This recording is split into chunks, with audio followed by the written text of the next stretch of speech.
some people told her that the picture was terrible and that she should kill herself. Ultimately, she attempts multiple times to commit suicide unsuccessfully.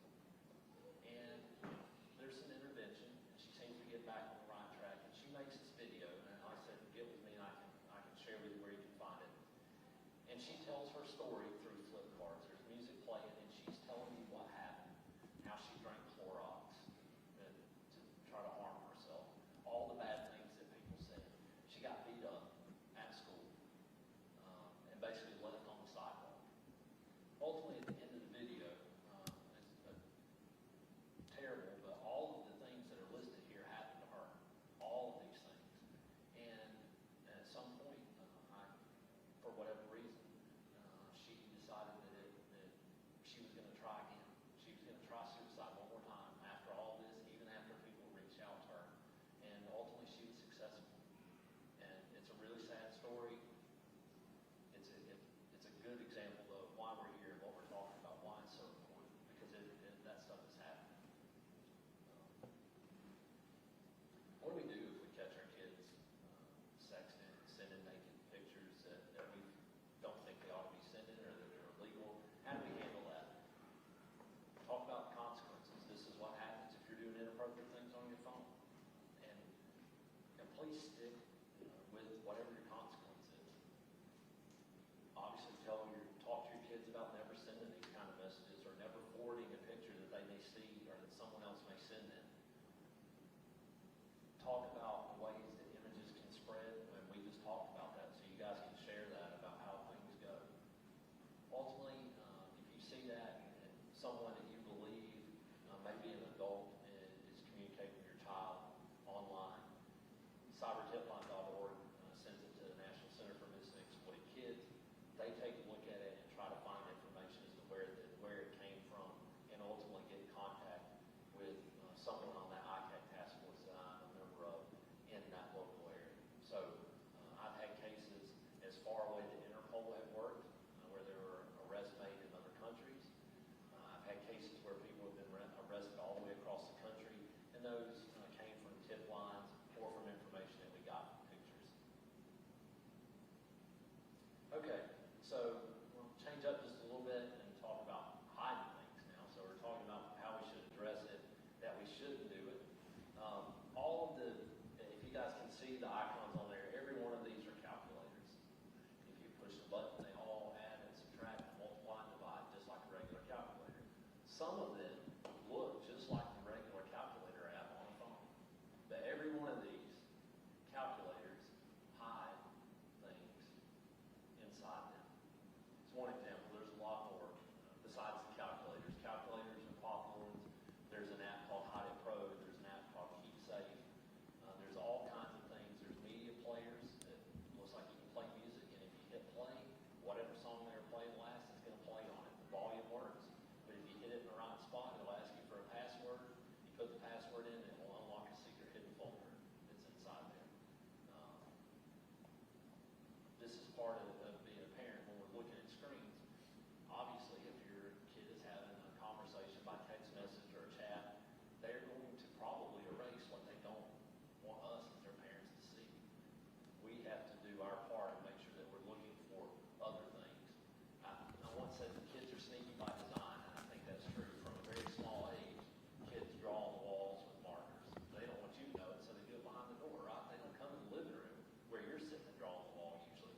They do it when no one's watching. If they want a cookie that they're not supposed to have or gum, they sneak that.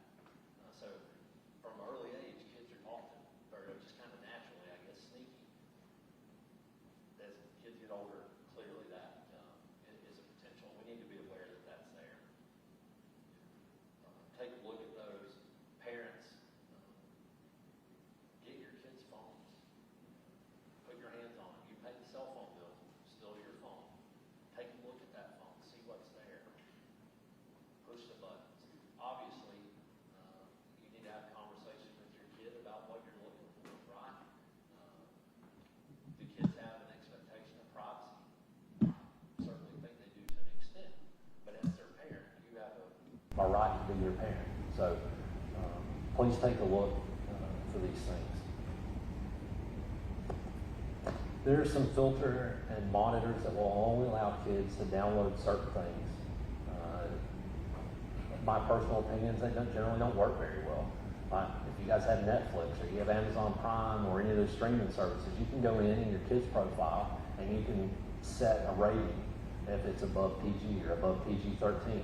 They can't do it. It asks for password or it says you can't do this. Those apps tend to work the same way. You put some restrictions in place. They do catch the most common things, but again,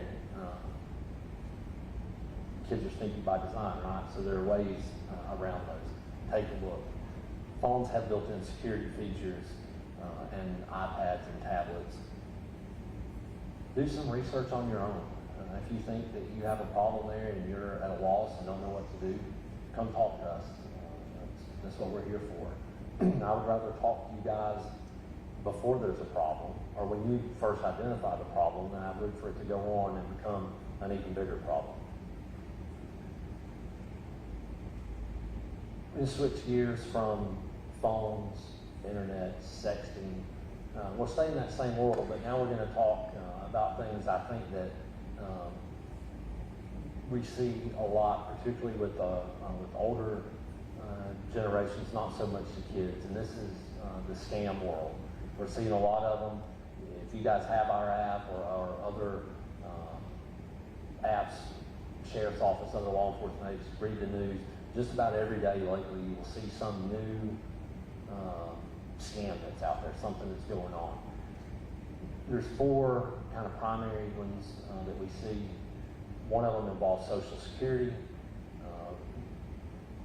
One of those is kind of a phone scam where you get phone calls. We'll talk a little about those. We'll talk just a little bit about phishing scams where they're trying to get some information from you. And then we will talk about one that seems to be around more, probably since COVID, is unemployment. There have been a lot of people out of work because of COVID, and there's some unemployment-related scams going around. So we'll talk just a little about those. Social Security. Everybody in the room, probably 40 or older, we're told to guard your Social Security number with your life, never give it to anyone. It's your number and only your number, never give it, period. Like, if anybody asks us, don't know. The world has now changed, and a lot of things involve Social Security numbers now, right? Like, it's not, for the younger generation, if they even know what it is. A lot of people don't even know their Social Security number. 20-somethings don't know their Social Security number. For me, it's just kind of ingrained, but you wouldn't share it with anybody. If someone called you on the phone and says, hey, I'm so-and-so, we're from the Social Security Administration, and we're trying to follow up. It looks like there may have been an issue with your Social Security. Verify your Social Security number for me. That's how these scams go. I said, if you're over 40, I would hope that you would tell them no. One thing to remember, Social Security Administration never calls people on the phone. If you've ever dealt with them, like you have to go in person and wait 4 or 5 hours and sign 97 pages of paper and all these things, and they still tell you, I'm sorry, but we can't give you any information. That's what they do in person. They're certainly not going to call you and ask for that information. So if you get a call asking for your Social Security number, hang up the phone. Just be done with that. The problem with these, and this is where people fall victim to this, is that when it shows up on your phone, on your caller ID, it says Social Security Administration or XYZ Business. Walhalla Police Department, we'll talk about that in a little bit in a minute, where there's some scams about that. They can easily mask a phone number to make it look like anything they want it to be. It's not legitimate. Unfortunately, a lot of people fall victim to this thing.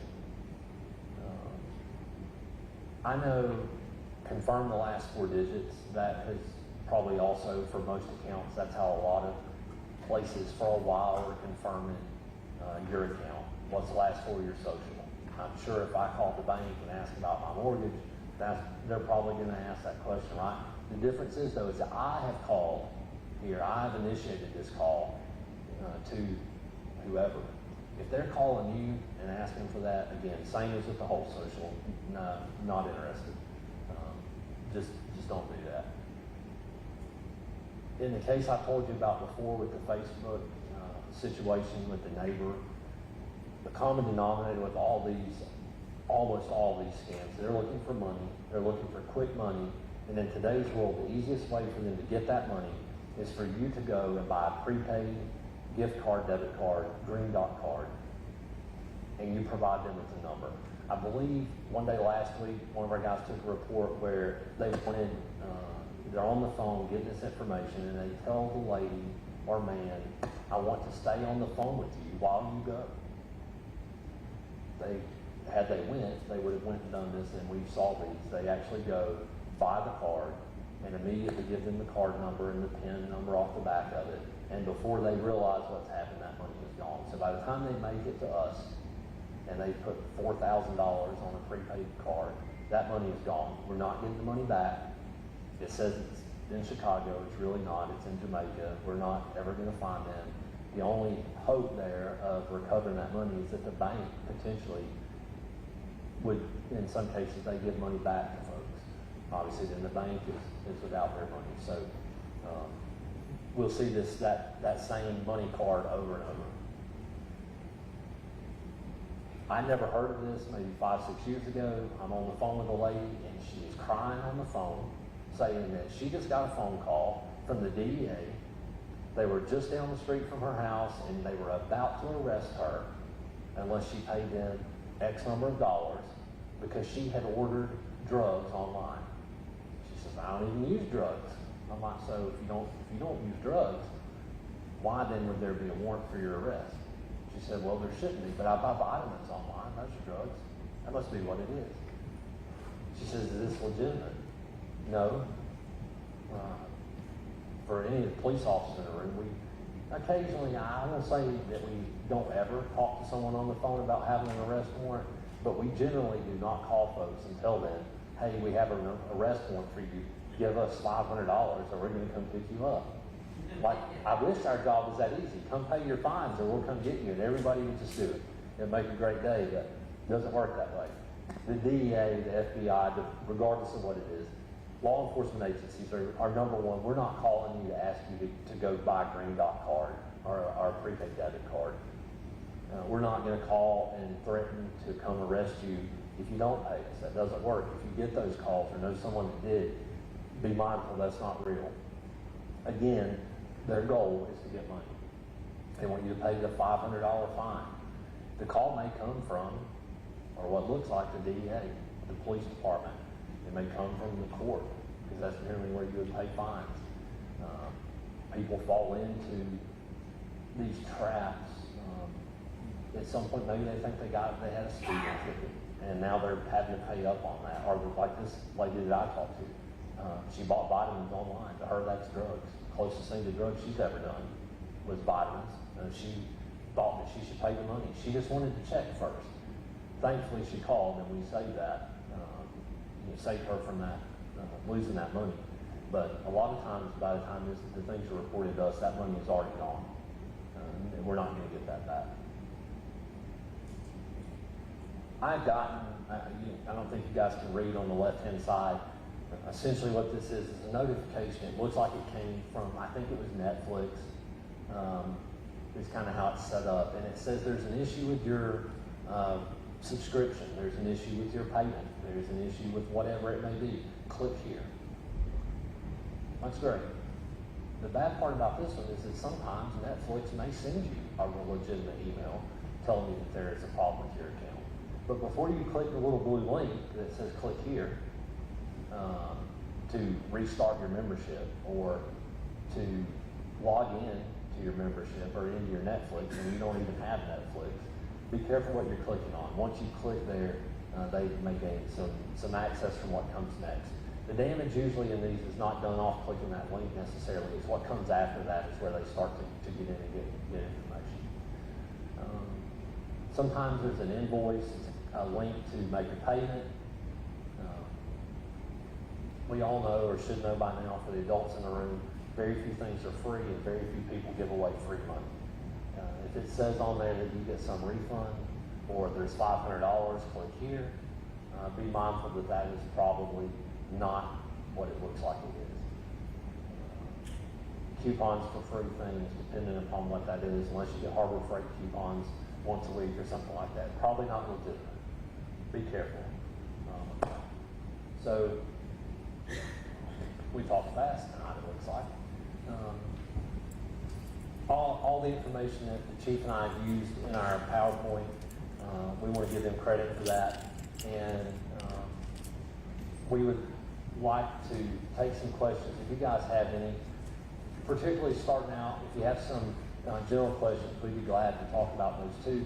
But we would like to answer questions if you have any about the two topics that we covered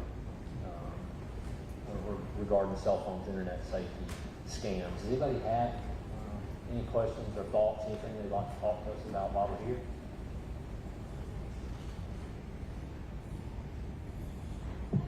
I was concerned about liability for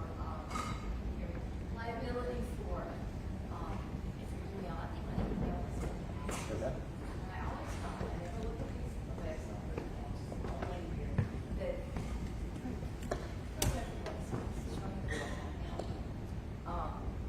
but I never really paid much attention to it. But there was one day that I don't open them up and I don't look at them. But there was one day that I could tell it was child pornography. Okay. Just from the first few words of it. So that's why I was concerned about it. Any kind of, liability if your account is traced or something like that. Like I said, it's just. No, there's not. Sometimes those are, we were talking about the dark web and people looking for information, and they get email addresses, they get other stuff from that. So it's very unusual, and I would be curious to see what it is you're getting. There probably are some cases where it's actual child pornography that's coming in there, but that's rare. Remember, the people, it's hard to obtain that. That stuff's not freely available. So the people who have it want to hold on to it. So I think that if they communicate it to you, if they're reaching out to you, either they've done it by mistake or there's something else going on there. So I don't think there's any liability to answer your question for you because you didn't ask for it. You're not participating in that exchange. So there's no, we're not going to come to your house knocking on your door as far as that goes. But I would be concerned as to what might be going on, whether your email has been hacked or someone else could have access to your email. I mean, because people are going to do that, right? If they're looking at things like that. I was in the military 30 years ago, and I was in Europe, and we prosecuted somebody even that long ago in Europe, a young man that was looking at pornography, actually back then, actual magazines. He had an order, and he didn't know.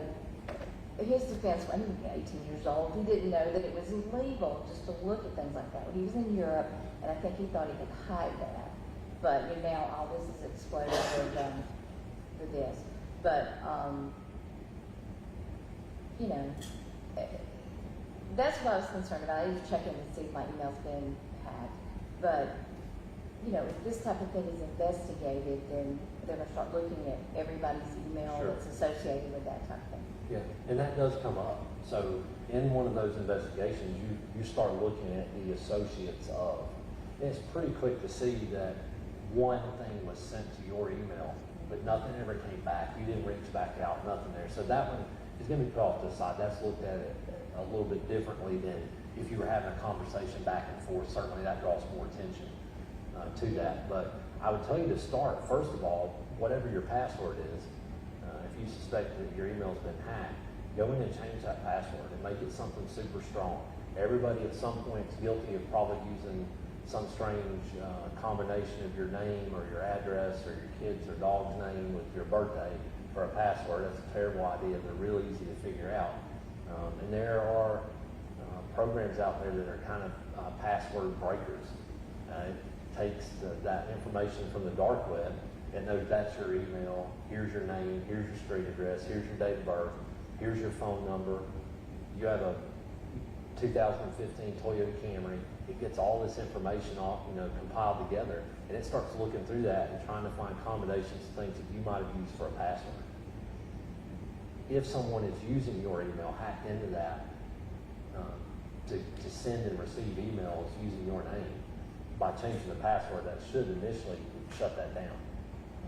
If you continue to have that problem, I don't know where your email, if it's a Gmail or a Yahoo type email account, it might be worthwhile to just get rid of that one and start, get yourself a new email address and shut that one down.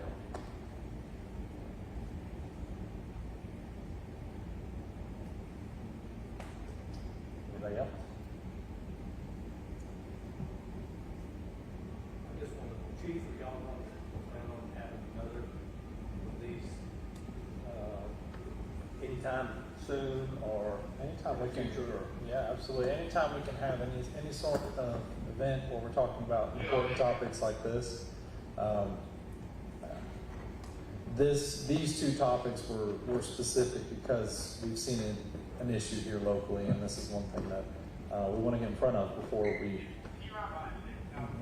want to get in front of it because we see this happening. Captain talked about just the past couple of days, he had people coming in talking about scams. So yeah, we definitely want to have more meetings. Again, kind of going back to what I said before, the communication and the back and forth from the community. So in addition to any questions you may have about this, if you got any other questions about the police department or anything that I can answer,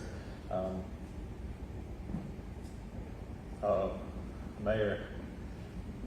Is this video, is it going to be on your web page or Facebook page? We don't have video of this exact event, but going towards the future, I hope to be able to produce things that we can post through our app and through our Facebook.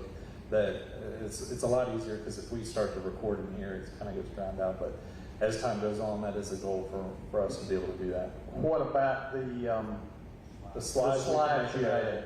The slides we can make available for anyone.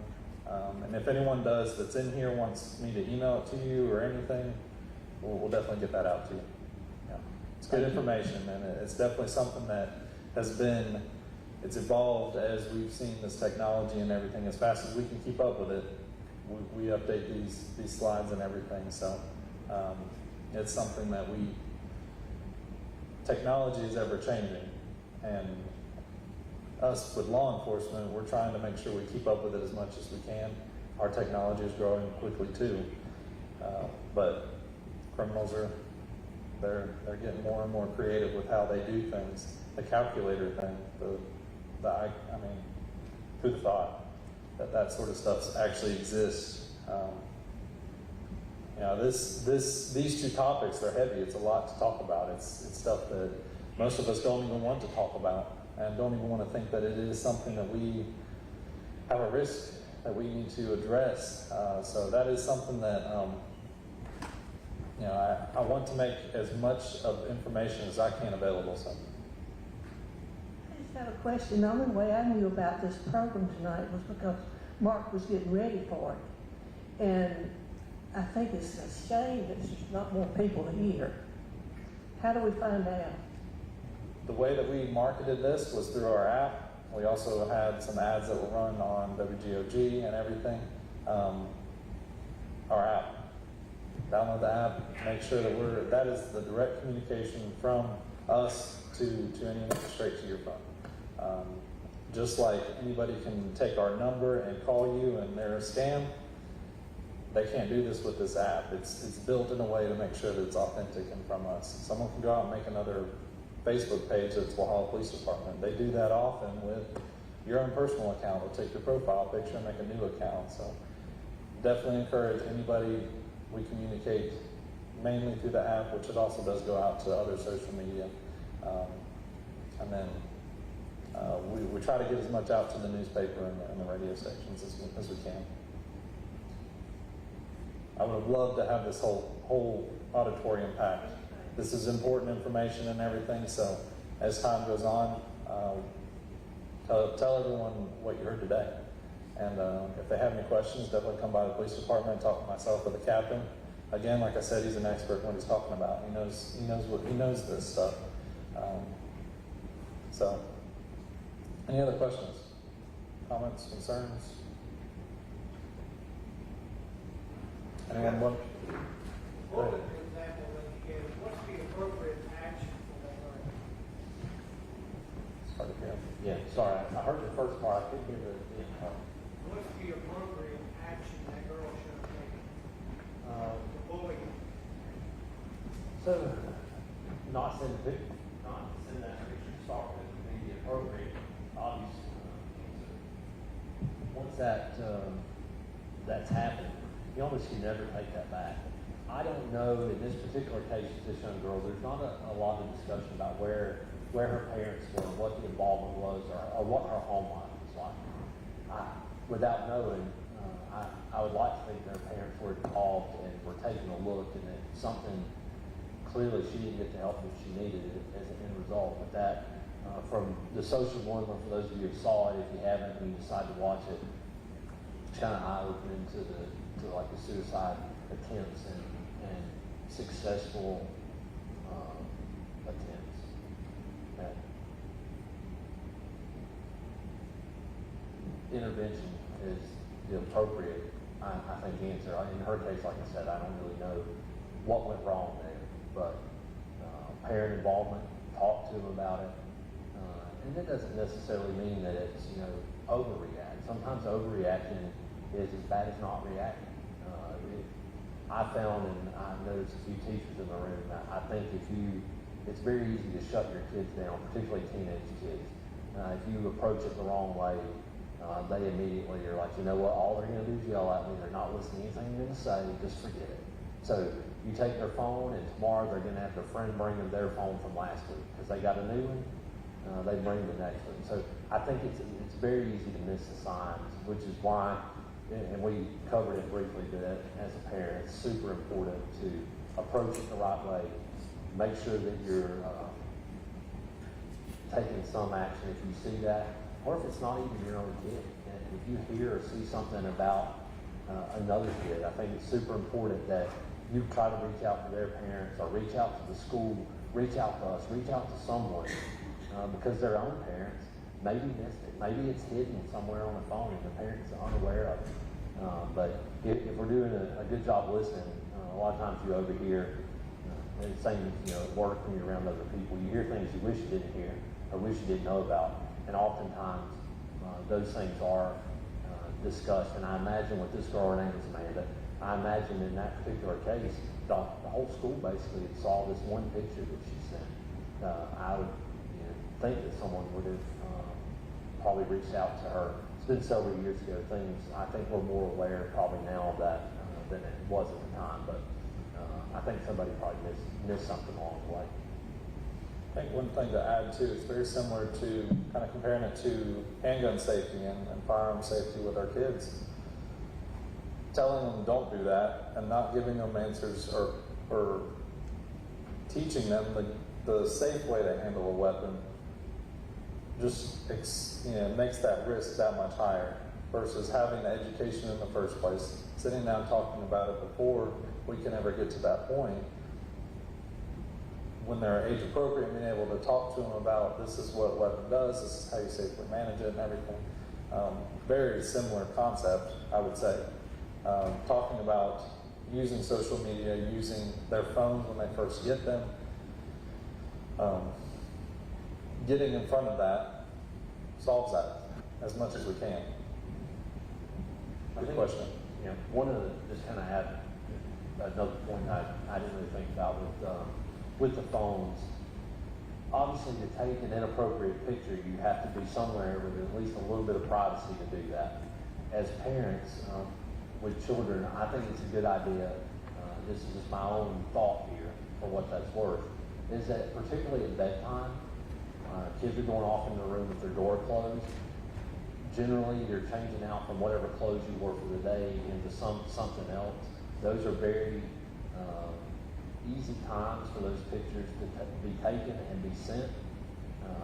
I'm a fan of phones go in mom or dad's room at whatever time, and that's where they charge for the night. Because they're in your room, if they want it, they got to come and dig around in your room, make some noise to be able to get that phone out. So that obviously bathrooms, there's a million different places that kids can get involved in that stuff. But primarily, I think it's usually from my experience working these cases, the images that I've had to look at and verify most oftentimes are in a bedroom. Bedroom, because there's a mirror in the bedroom, a bathroom, there's a mirror in the bathroom, all the things that are around, and there's that certain expectation, it's a private, that's their bedroom with the door closed. So as parents, having thrown in a bowl in the bedroom, put them on a charger, maybe it's a prevention. It's not an intervention like this young lady that we were talking about needed, but certainly maybe a way to help prevent that.